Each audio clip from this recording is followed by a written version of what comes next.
भारत के सभी राज्यों की खबर SNS न्यूज चैनल पर, खबर जो आपको रखे सबसे आगे। समाज परिवर्तन के ध्येय को लेकर पिछले 73 वर्षों से शिक्षा के क्षेत्र में कार्यरत विद्या भारती अखिल भारतीय शिक्षा संस्थान ने अब राष्ट्रव्यापी स्तर पर सप्तम शक्ति संगम नामक महत्वाकांक्षी योजना का शुभारंभ किया है। इस अभियान का उद्देश्य भारतीय नारी की अंतर्निहित शक्तियों को जागृत कर उन्हें परिवार, समाज एवं राष्ट्र के विकास में प्रभावी भूमिका निभाने के लिए प्रेरित करना है। विद्या भारती के अंतर्गत देश भर में 21,514 विद्यालय संचालित है, जहां 35,33,922 छात्र छात्राएं तथा 1,53,840 शिक्षक शिक्षिकाएं कार्यरत है। यह अभियान इन्हीं लाखों अभिभावक, माताओं और शिक्षकों के माध्यम से पूरे समाज को दिशा देने का कार्य करेगा। सप्तशक्ति संगम ऐसी अखिल भारतीय योजना है जो महिलाओं के द्वारा व्यापक स्तर पर क्रियान्वित होने वाली है। इस राष्ट्रीय अभियान के तहत 75 लाख से अधिक महिलाओं की सहभागिता सुनिश्चित की जाएगी। समग्र देश में 30,000 से अधिक कार्यक्रमों का आयोजन किया जाएगा।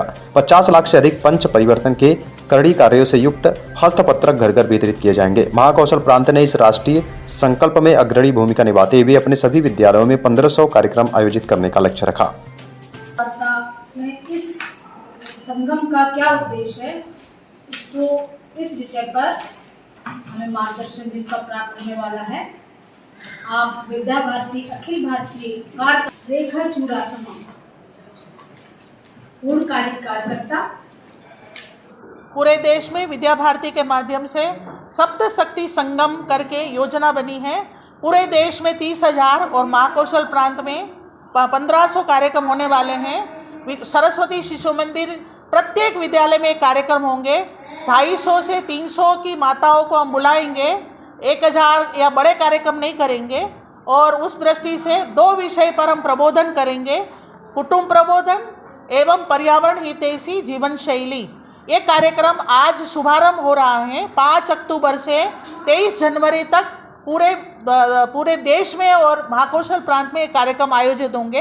प्रत्येक विद्यालय में होंगे और हम माता पिता माँ को तो बुलाएंगे, बच्चों की माँ को, लेकिन पास पड़ोस की माँ, बुद्धिजीवी माँ अथवा तो समाज सेवी कोई इस प्रकार की महिला हैं, तो सभी महिलाओं को लेकर एक प्रबोधन का कार्यक्रम करने जा रहे हैं। उसका आज शुभारंभ मोहनिया रांझी जबलपुर में हो रहा है। यहाँ से 1:30 बजे वहाँ कार्यक्रम है। आप जिसको संभव है वो आप आइए और देखिए। क्या बताना चाह रहे हैं आप मैडम? क्या संदेश देना चाह रहे हैं? संदेश ये देना चाहिए कि आज मातृशक्ति जो है, हम मातृशक्ति कहते हैं। सप्तशक्ति माने भगवत गीता के 10वें अध्याय में 34वां श्लोक में इसका वर्णन है कि सप्त गुणों में मैं रहता हूँ, भगवान कहते हैं। तो गुण का अच्छे से माताओं को विकास किया जाए तो शक्ति के रूप में वो परिवर्तित होता है। इसलिए हम मातृशक्ति शब्द उपयोग करते हैं। तो उसको परिवार का कर्तव्य, समाज का कर्तव्य और देश का कर्तव्य के बारे में प्रबोधन करना, ये मुख्य फोकस हमारा रहेगा। मेरा नाम रेखावेन चूड़ासमा, मैं विद्या भारती की अखिल भारतीय बालिका शिक्षा संयोजक और केंद्रीय कार्यकारिणी सदस्य, जबलपुर।